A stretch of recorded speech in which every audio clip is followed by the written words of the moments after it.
A hot button issue for years for people who live in one Savannah community. They want big trucks to stay out of their neighborhood. Tonight, people who live in the Highlands community will take that message to city leaders who could soon vote to remove a truck ban that's currently in place. Our Trish Williford has been talking to people who live there, and she joins us now with this closer look. Absolutely. The council voted in favor of that truck ban back in 2017, but of course, that was then. Now the state is involved and apparently wants that ban lifted to allow trucks to access parts of this area. And many people we spoke with who live in the Highlands community are pretty upset about it.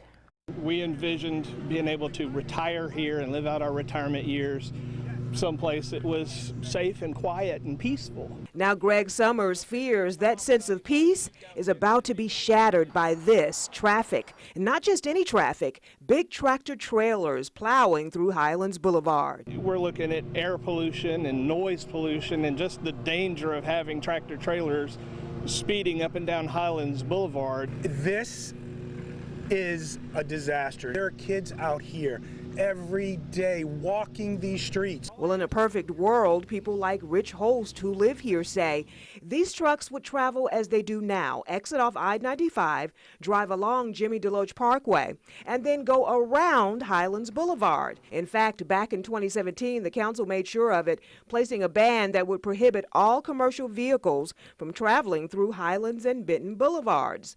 But now that could change. So in order to protect our residents, we insisted that we have a truck ban on Highlands Boulevard and on Benton Boulevard.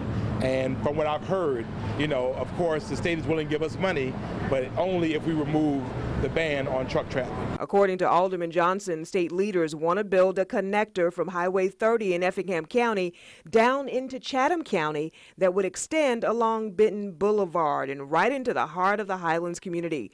And neighbors are concerned that would bring, you guessed it, more big trucks through this community. Many of these truckers would be traveling to get to these warehouses that serve the port. They're located right behind Highlands Boulevard. For the love of God, please make the right choice and leave our community the way it is. Before this ban can be lifted, it must be approved by the City Council. News 3 will have a full wrap-up of this meeting tonight on News 3 at 10 and 11. Trish Williford, WSAV News 3.